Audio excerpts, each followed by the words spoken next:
For most of human history, we have been taught a simple story: that civilization slowly advanced from primitive beginnings, that progress was linear, and that everything we know began only a few thousand years ago. But this story has a problem. It does not explain the evidence. Across the world, there are signs that human civilization may have been far older, more advanced, and more widespread than we are told, and that it did not simply fade away. It was interrupted, abruptly, violently, according to a growing body of archaeological, geological, and climatological evidence. Something happened near the end of the last ice age that reset human civilization almost entirely. A catastrophe so severe that history had to begin again. Around 12,000 years ago, Earth was emerging from a long period of glaciation. Massive ice sheets covered much of the planet. Sea levels were far lower than they are today. Entire regions that are now underwater were once dry land.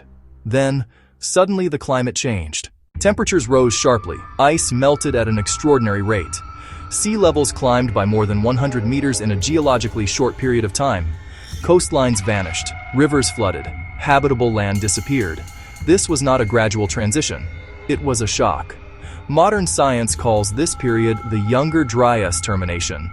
But ancient cultures remembered it very differently. They remembered it as a great flood. Nearly every ancient civilization tells the same story. A time when the world was destroyed by water, when the sky changed, when fire fell from above, when survivors rebuilt civilization from nothing. The Sumerians wrote of it. The Egyptians encoded it in myth. The Hindus described repeating ages of destruction. The Greeks told of Atlantis. Indigenous cultures across the Americas preserved flood legends with striking similarities. These stories were long dismissed as symbolic, but geology tells a story that sounds uncomfortably familiar. Around the same time these myths describe, Earth shows evidence of massive flooding, abrupt climate change, and widespread destruction of ecosystems. Something triggered it. One leading hypothesis suggests that fragments of a comet or asteroid struck Earth or exploded in the atmosphere, releasing enormous energy. Evidence for this includes microscopic impact markers, melted materials, and unusual chemical signatures found across multiple continents. If true, the consequences would have been devastating. Global wildfires, atmospheric shock waves, rapid ice melt, mega floods that erased coastlines. Any civilization living along rivers, plains, or coastal regions would have been wiped out almost completely. And this is where the uncomfortable questions begin. Because modern archaeology focuses heavily on inland sites that survived. But ancient people, like modern ones, preferred to live near water, rivers, coasts, fertile plains. Those are precisely the regions that would have been destroyed or submerged, which means the archaeological record we rely on may be incomplete, not because evidence does not exist, but because it lies underwater, submerged beneath oceans, seas, and sediment. This would explain why advanced stonework appears suddenly in the archaeological record, seemingly without precursor. Sites like Göbekli Tepe, dated to over 11,000 years ago, show architectural sophistication that should not exist according to conventional timelines. It would explain why ancient myths speak of teachers who arrived after the catastrophe, bringing knowledge of agriculture, astronomy, and construction. It would explain why civilizations around the world appear to restart at roughly the same time, sharing surprisingly similar foundations. The idea is not that ancient humans had modern technology. It is something more subtle. That there may have been an earlier global civilization at a high level of organization, knowledge, and culture. One that understood the sky, the land, and the cycles of nature. One that was fragile, not industrial. And one that was erased. When the catastrophe struck, only scattered survivors remained. Knowledge was passed orally. Stories replaced records. Memory replaced history. Over generations, advanced understanding degraded into myth. Gods became ancestors. Events became legends. Science became ritual. Civilization began again, but from a much lower baseline. This would mean humanity has not been climbing steadily upward. It has been recovering. And this idea deeply unsettles modern narratives, because it suggests we are not unique, not the first, and not immune. If a global catastrophe reset civilization once, it could happen again. This is why ancient cultures were obsessed with cycles, with ages of destruction and rebirth, with warnings encoded in temples, calendars, and monuments. They were not primitive. They were cautious. They understood that civilization is fragile, and that nature does not care how advanced a society becomes.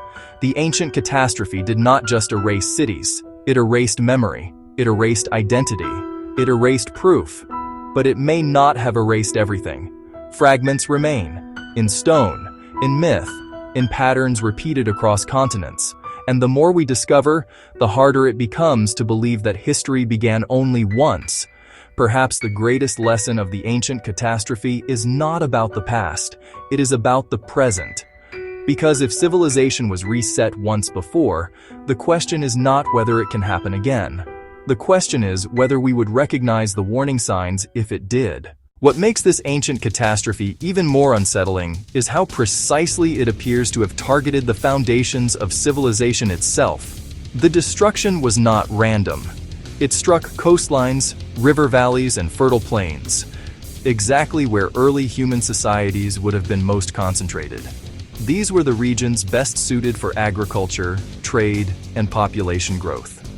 When sea levels rose and floodwaters surged inland, these hubs would have disappeared first. Entire cultures could have been erased in a matter of generations. Modern satellite mapping has revealed thousands of submerged landforms beneath today's oceans. Ancient river systems, drowned shorelines, sunken plateaus that once supported human habitation, yet only a fraction of these regions have ever been explored archaeologically. This raises an uncomfortable possibility. That much of humanity's early story lies underwater, inaccessible, and largely ignored. If advanced societies existed before the catastrophe, their cities would not resemble modern ones. They would leave behind stone foundations, engineered landscapes, and symbolic structures, not steel or concrete. Over thousands of years, even these traces would erode, fracture, and sink beneath sediment, but not disappear entirely. This may explain why similar architectural styles appear independently across the world after the catastrophe. Massive stone construction, precise alignments with the sky, monumental works that seem excessive for newly formed societies. These structures may not represent the beginning of civilization. They may represent remembrance. In many ancient cultures, myths describe survivors who carried fragments of lost knowledge into a changed world. Figures who taught agriculture, astronomy, and law. Beings remembered as gods, sages, or culture bringers. These stories are often dismissed as symbolic, but they appear too consistently across civilizations that had no contact with one another. It is possible that these figures were not divine, but human, survivors of a world that no longer existed, individuals who understood how fragile civilization truly was. Rather than rebuilding complexity immediately, they may have focused on preserving memory, encoding warnings into monuments, aligning structures with celestial cycles, creating myths that would survive even if literacy was lost. In this sense, ancient monuments become less about worship and more about communication. Messages sent forward through time, warnings about floods, about fire from the sky, about cycles of destruction and renewal. This perspective reframes ancient civilizations not as primitive beginnings, but as recovery efforts, attempts to rebuild stability after near-total collapse. And it reframes modern civilization as something far more precarious than we like to admit.